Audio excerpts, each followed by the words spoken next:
Now we're going to explore sacred space together. And I invite you to close your eyes for a moment, please. Sit relaxed and take 3 deep breaths, becoming more relaxed with each exhalation.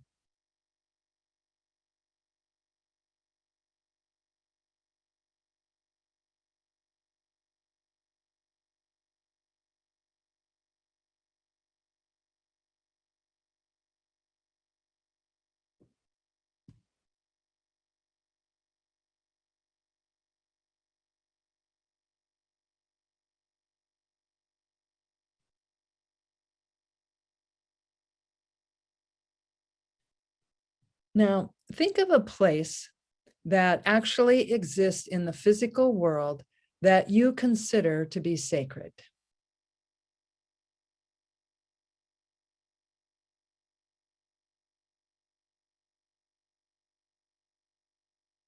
Now, in your mind, go to that place.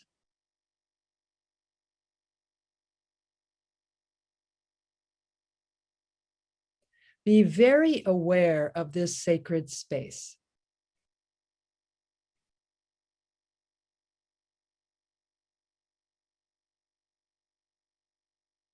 Make a mental note. Is it set off from the rest of the world? And if so, how?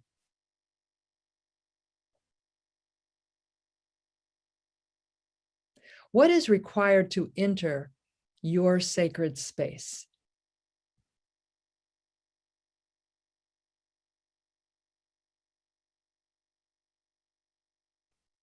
Is there a threshold or an entryway?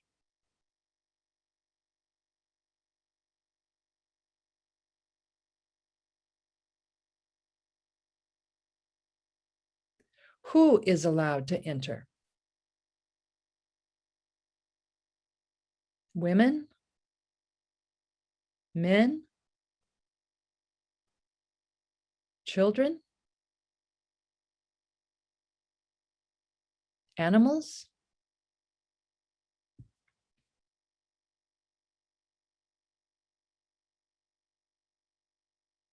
How was your sacred space created? Was it created by human interaction or vibration, or by the Creator's touch?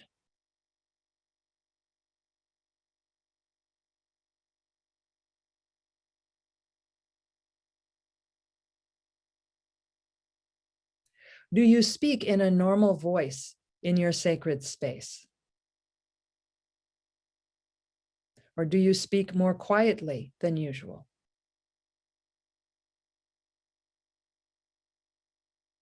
Or is silence observed?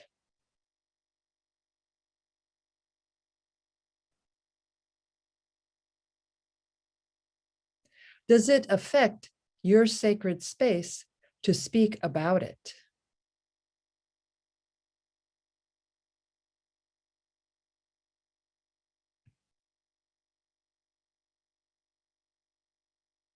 What is the feel of your sacred space?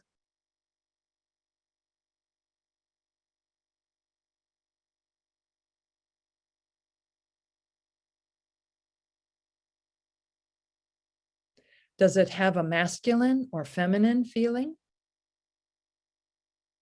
Or neither, or both?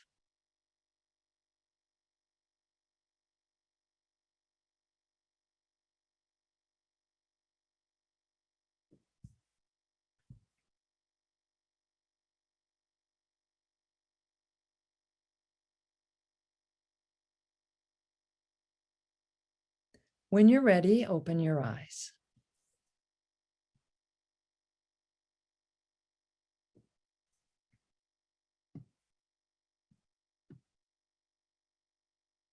Humans have experienced sacred space for millennia. You may be familiar with scripture that says that the divine said to Moses, "Do not come closer. Remove your sandals from your feet, for the place on which you stand is holy ground." This is from Exodus. Ancient Egyptian temples included sacred space that was so vibrationally powerful that you had to be prepared before you could enter. And typically, only the high priest of that temple and the pharaoh were allowed to enter. The Celts, Australian Aboriginal tribes, Native Americans, Africans, and most other ancient cultures have observed some sort of space set aside from the profane. The word sacred comes from the Latin word sacer, S-A-C-E-R, which means dedicated or consecrated to a divinity, or holy, or sacred. Space is defined as the unlimited or indefinitely great three-dimensional expanse in which all material objects are located and events occur. The portion of this in a given instance. Now, early in the Rosicrucian teachings, we're given a fourth dimension to space, which is its vibratory nature. And we'll talk about that a little bit later. According to religion historian Mircea Eliade, sacred space in ancient mythology made possible the founding of the world. It's a starting point between where the world, it's a starting point where the world comes into existence. It also provided a break between planes, opening up communication between earth and heaven, or between humans and the divine. This space was represented in many different ways. A starting point allowed orientation, a center out of disorder or chaos from which we can begin. Often a pole was used to symbolize this fixed point. And sometimes it was a building or an altar erected at the location of a significant event. The belief systems of the Celts, the Saxons, the Romans, and the ancient Indians all included a pole that was the axis around which their territory was created and became inhabitable. The pole marked the starting point of their world. Now, why do humans have the need to know the origin of space or time? Why do we have the need to know our beginnings? For me, it's a yearning to connect with our Creator, with the Great Spirit, and hoping to connect with an opening between our world and a more expansive world, to find an entry point. I know that there is an energy greater than what I call me, and I deeply yearn to connect with it, to feel closer to it. Ancient sacred spaces often symbolically recreated the world by reenacting the original creation story or by copying an archetypal model. Navajo hogans, H-O-G-A-N, which are their homes and ceremonial places, still symbolize the recreation of the universe. The roof is the sky, the floor is Mother Earth, the four poles of the framework are the four directions, and the walls are the mountains that support the sky. Egyptian temples were often based on celestial models, and some correlated to the human body as well. So this goes with the Hermetic adage, as above, so below. You may be familiar with the work of the Egyptologist R.A. Schwaller de Lubitz and the work that he did on the Temple of Man, where he correlates Luxor Temple with a human body, with our physical bodies. The Torah suggests that the plans for the Jewish tabernacle were revealed by Yahweh to the people of Israel to be reproduced on earth. In Exodus 25, verse 9, it is written, "Exactly as I show you the pattern of the tabernacle and the pattern of its furnishings, so shall you make it." End quote. Fire symbolized the recreation of the world in many ancient sacred spaces, and also served as an opening for communication between planes, between humans and the deities. A Vedic ritual for taking possession of a territory symbolically recreated the world by erecting a sacred fire altar to the fire god Agni. He is the mouth of the deities and the messenger between humans and divine order. In ancient Persia, a sacred flame burned continuously in the temples, representing a manifestation of the Zoroastrian god resident on earth. It was tended by young girls who watched over the flame day and night.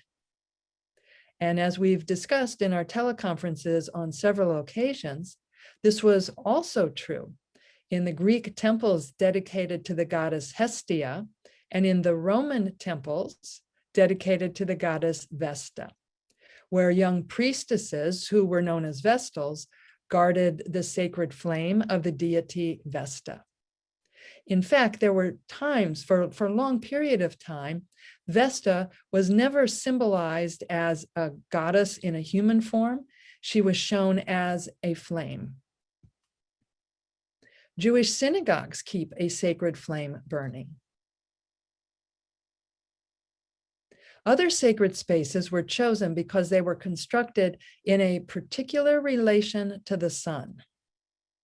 Some temples and holy places are aligned so that the sun directly illuminates the Holy of Holies or a central altar on the summer solstice or on other days of the year that were auspicious for the ruler of the area, such as the day of the ruler's coronation or birth.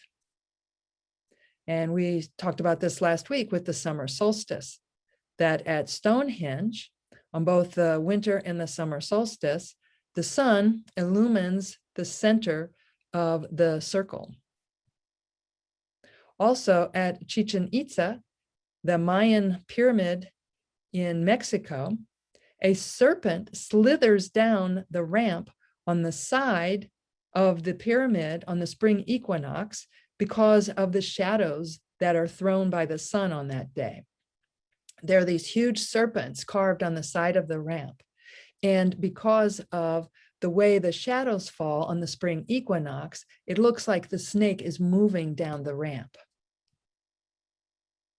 In Egypt at Abu Simbel, this is a huge temple that was built by Ramses II, and his queen's temple is right next to him, Nefertari. And it was originally built so that the sun shone through the temple onto the Holy of Holies, way in the back of the temple on 2 days, which are believed to be his coronation day and his birthday. This was on October 22nd and February 22nd. And as you may know, when the Aswan Dam was built, it was necessary to move this massive temple. And they tried to align it in the same way so that the sun would illuminate the Holy of Holies on those 2 special days, but they were 1 day off. So even with all of our modern engineering, it wasn't possible to recreate that positioning. In what is now called Ireland, at a place called Newgrange, there is a human-made mound of earth that was built over 5,000 years ago, with a passageway that leads to a central chamber. And this chamber, the passageway, is positioned so that on the darkest day of the year, on the winter solstice, the sun shines through this passageway and illumines ancient hieroglyphs that are carved on the stone in the center of this mound. Sometimes geology or ley lines may determine the location of a sacred space. Several ancient cultures worshipped in areas that contained both limestone and granite. And 3,000 years ago, the Druids discovered the site where Chartres Cathedral in what is now France exists.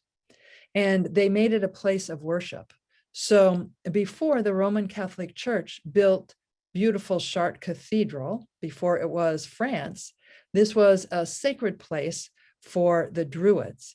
And they would come and meet in a sacred oak grove there once a year. And Chartres is on a granite outcropping that cuts through a limestone plain.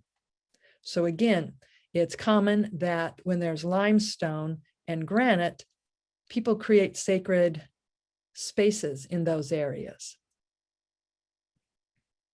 Some sacred spaces were associated with nature spirits. So these locations weren't random, and they would be centered around certain types of trees or waterfalls or springs or rivers or mountains.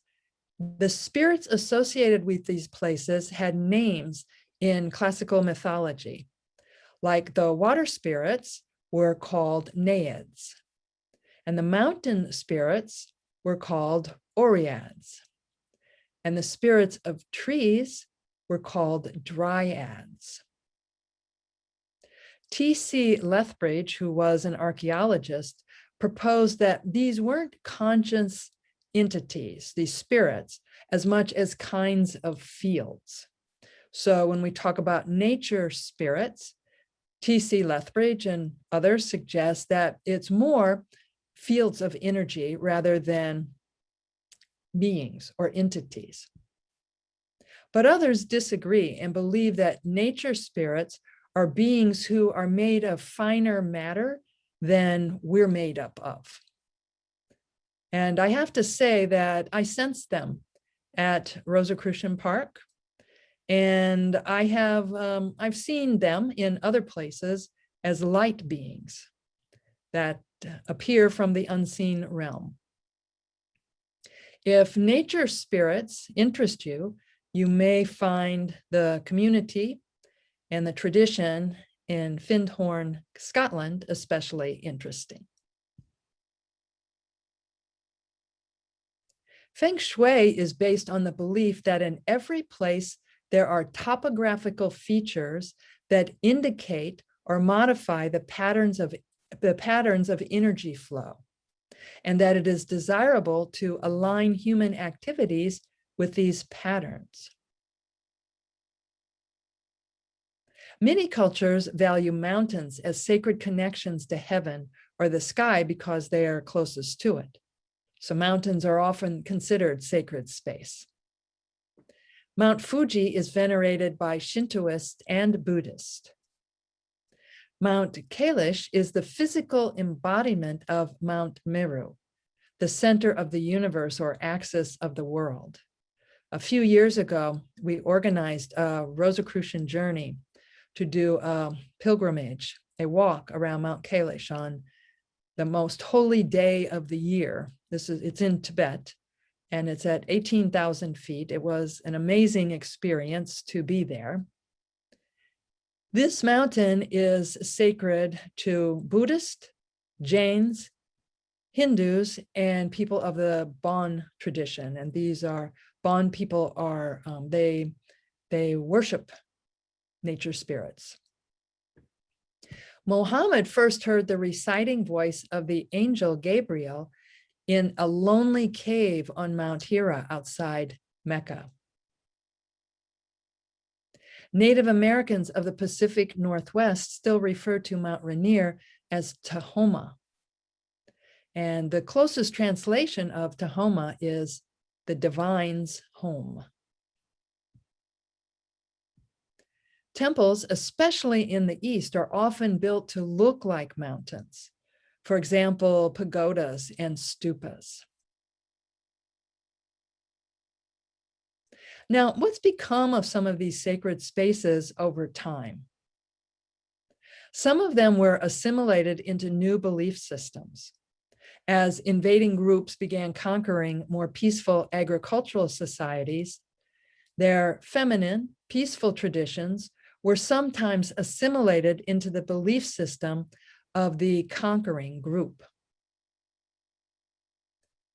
Rupert Sheldrake, who is a biologist and author known for his hypothesis of morphic resonance, wrote, "When the Jewish people entered the promised land as pastoralists, warriors, it was already inhabited by Canaanites, Philistines, and other peoples. As they settled there and adopted an agricultural way of life, local agricultural festivals were assimilated into their religion, as were many of the ancient places of power, such as holy wells, for example, at Beersheba, which is mentioned in Genesis, and the sacred oak and terebinth trees, for example, the terebinth of Moreh in Genesis. For many generations, they worshiped at the old high places and groves sacred to the Queen of Heaven." End quote. When the early Roman Church moved northward into Europe, many local sacred spaces and festivals were assimilated into the new Christian religion, including the 4 great solar festivals. More often, however, the ancient traditions were replaced by the more aggressive traditions of the conquerors. Our purpose today is to shed some light on our personal beliefs about sacred space and to compare those beliefs with how other people in other times have regarded the same. So now that you've heard a little bit about how people have established and worshiped sacred spaces all over the globe and throughout history, think again of your sacred space, the place that you thought of when we first came together.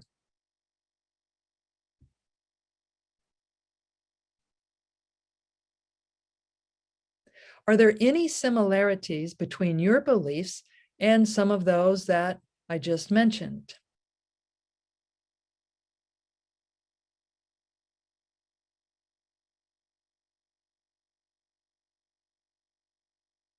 Are there cultural differences?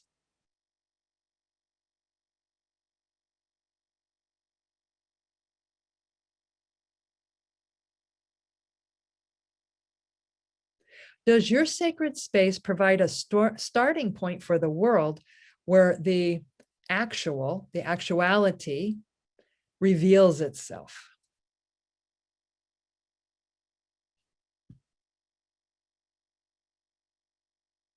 Does it provide a passageway through which you are able to communicate with another plane, with the divine?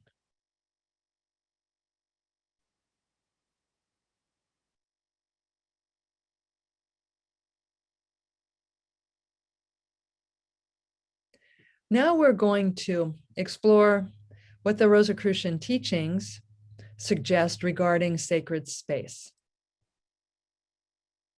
In your experience with Rosicrucian Sacred Spaces, what is required to enter?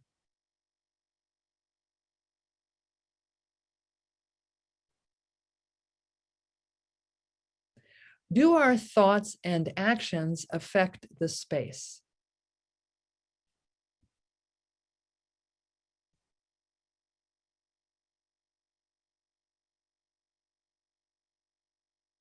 As I mentioned earlier, early in the Rosicrucian teachings, a 4th dimension is added to the definition of space, and that is the vibratory nature.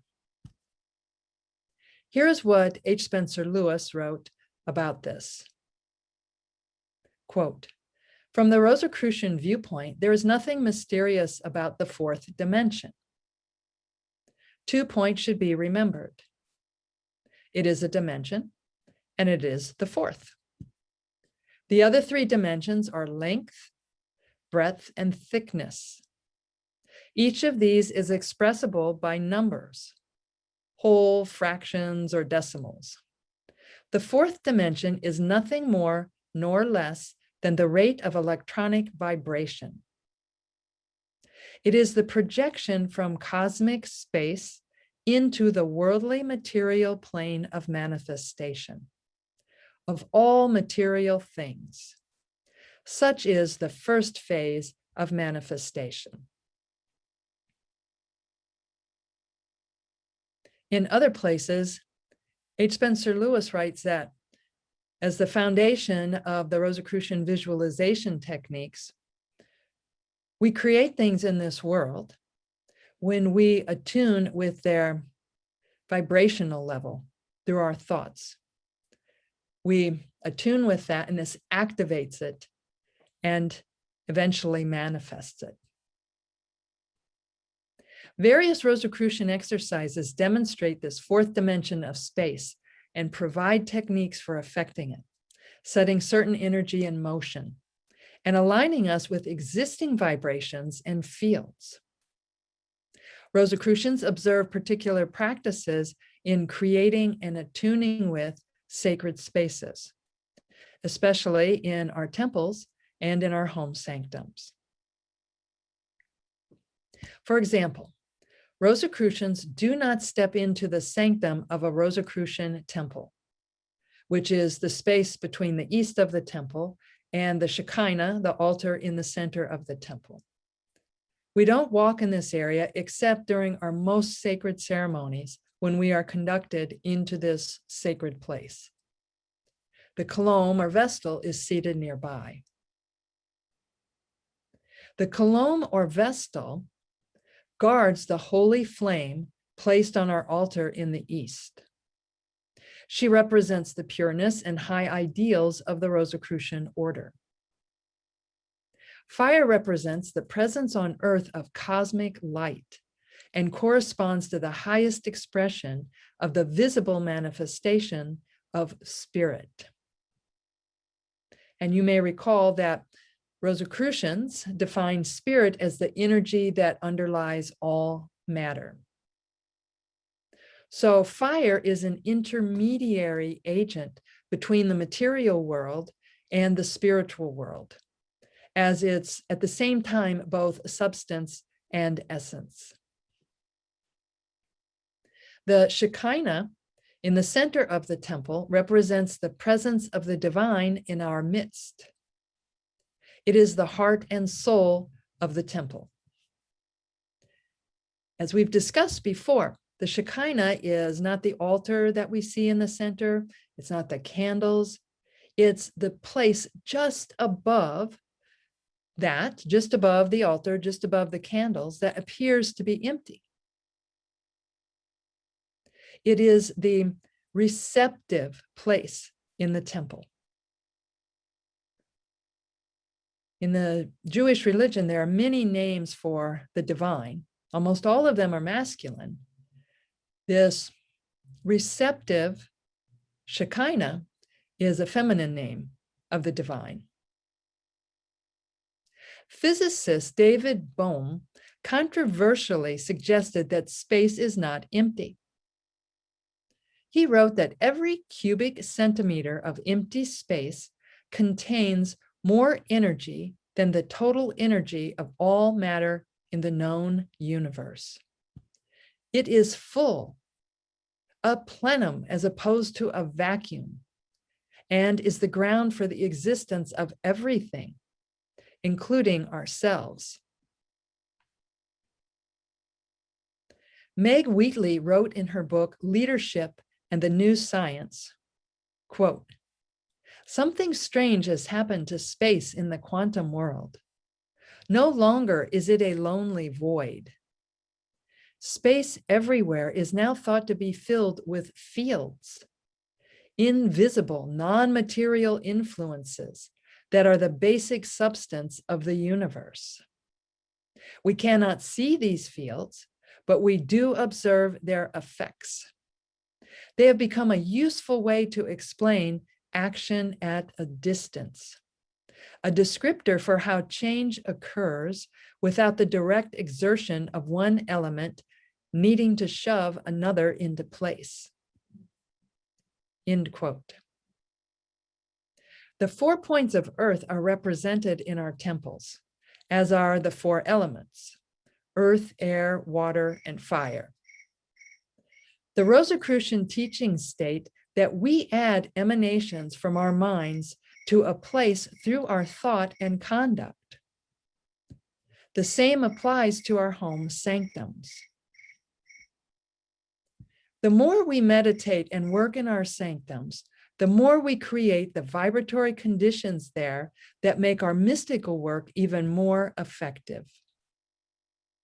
Not only does the home sanctum or temple support our work then in return supports the vibratory nature of the place. Fratres and sorors, I invite you to participate in a final meditation. So please sit in whatever way is most comfortable for you.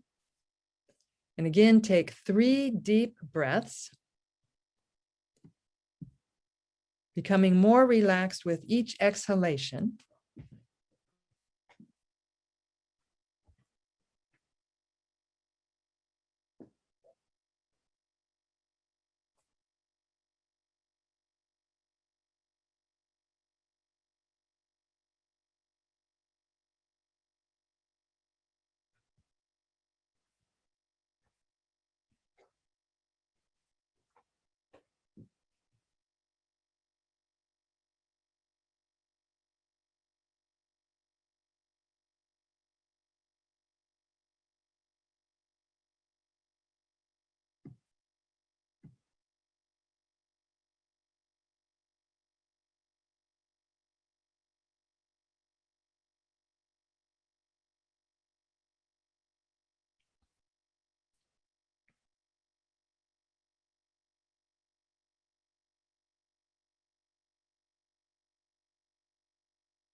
Now feel yourself where you're seated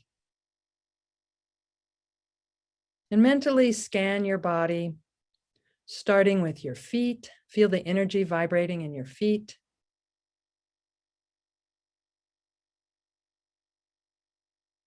Your lower legs,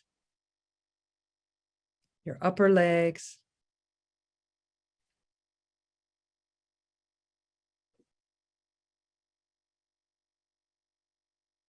your hips, your abdomen, your chest,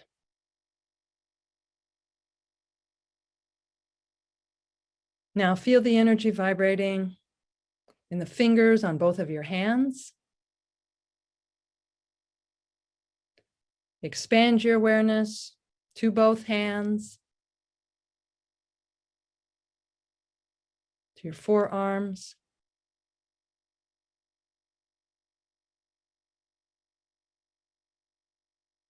your upper arms,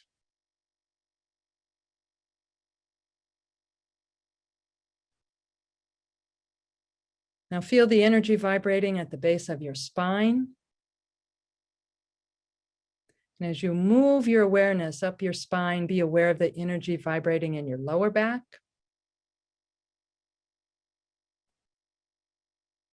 your middle back, your upper back, your shoulders,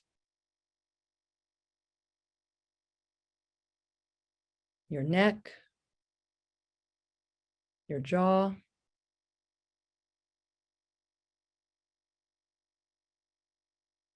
your mouth,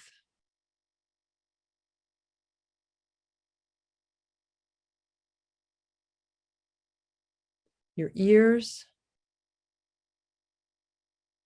your nose,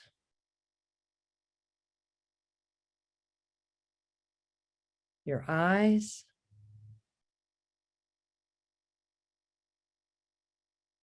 your forehead,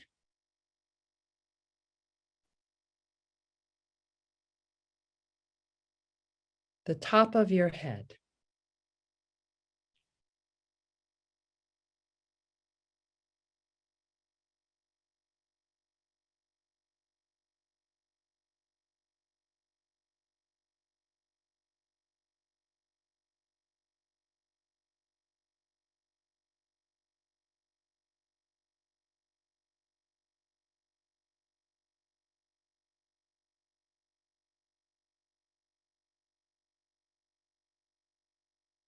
Feel the energy vibrating throughout your entire being.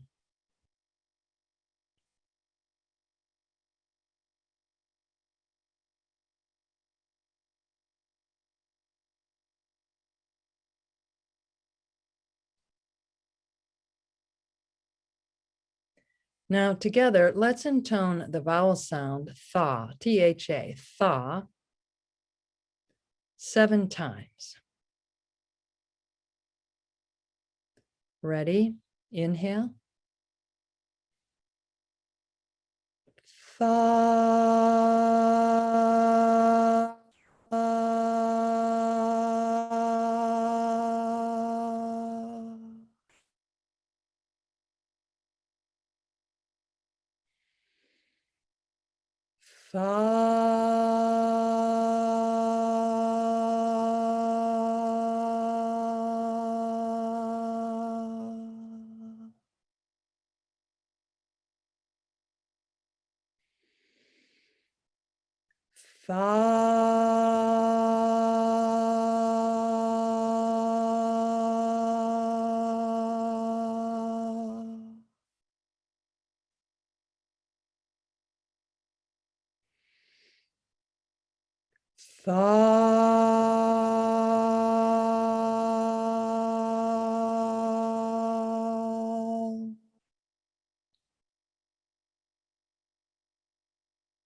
Feel your entire being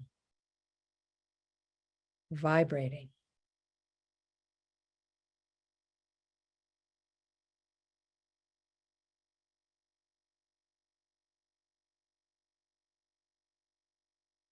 You feel this in your toes and your fingers, in your core, in your abdomen and chest,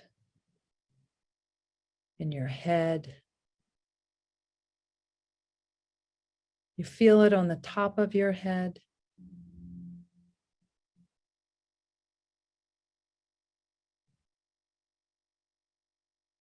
You even feel this energy vibrating just above the top of your head.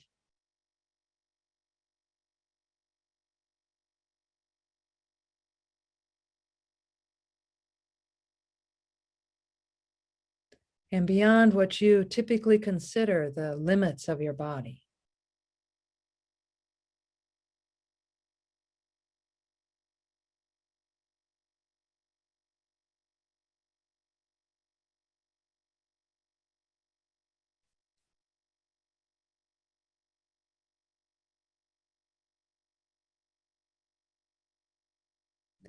In your mind's eye, and maybe even with your eyes open, you can see the energy that makes up what you typically think of you, extending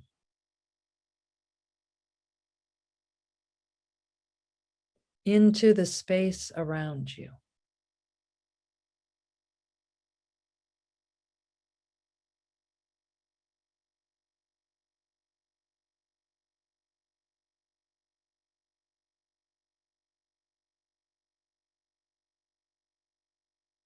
You expand that energy into the ocean of energy in which we are all swimming.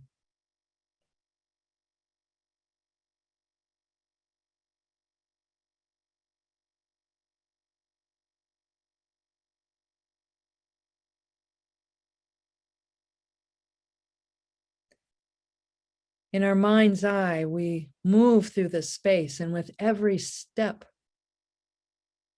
we discover more sacred space around us.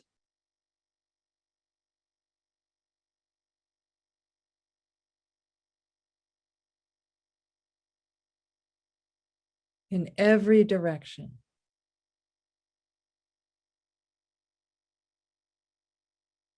Coming towards us, moving from us, going through us.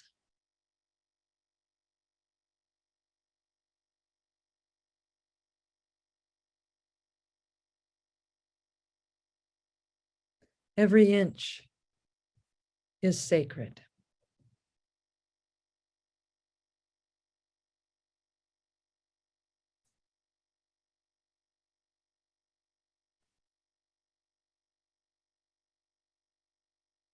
This divine connection is available to us when we focus our attention on that connection.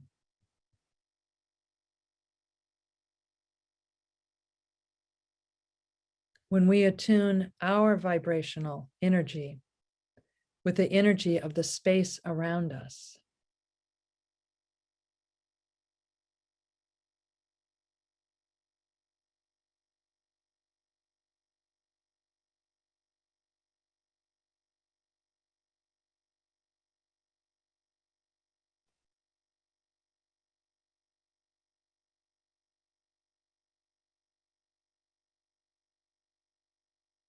In your mind's eye, move through that sacred space around you.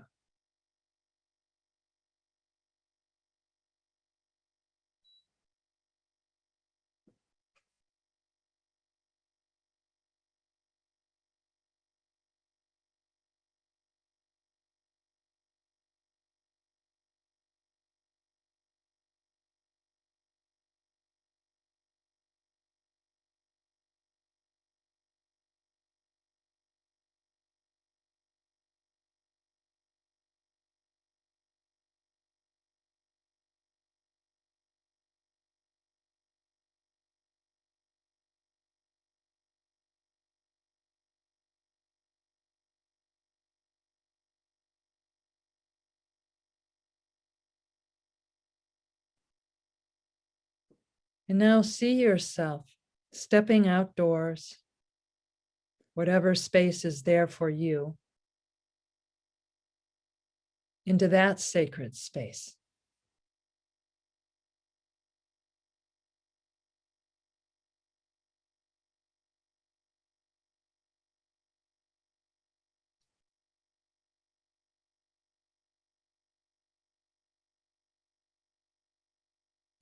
See yourself taking this image wherever you go.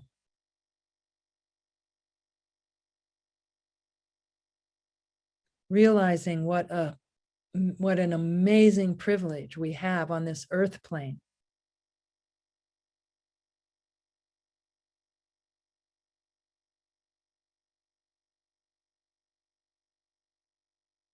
Expanding our moments of connection with the sacred.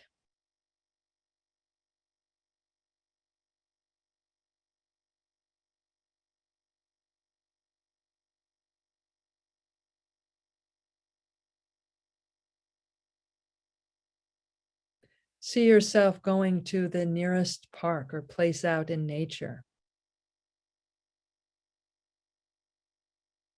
experiencing the sacredness of that space.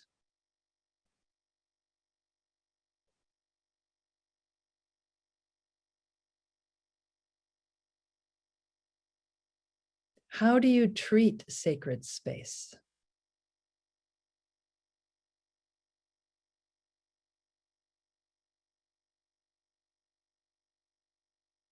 See yourself slowly walking through that park or other place in nature.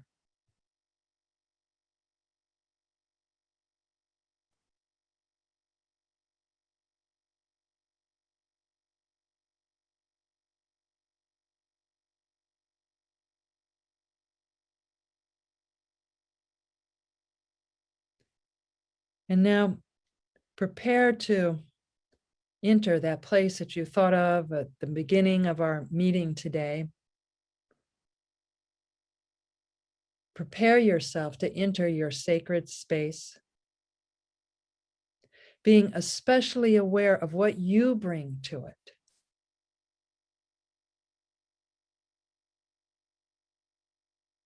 And enter that sacred space.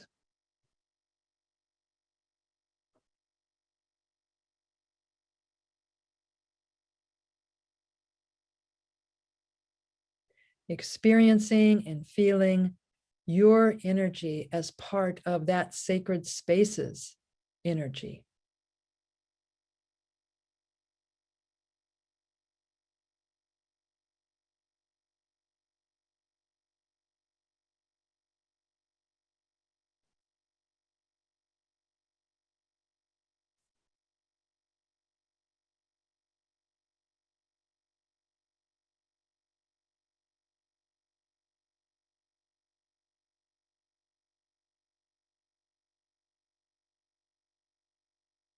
And when you're ready, bring your awareness back to where you are seated.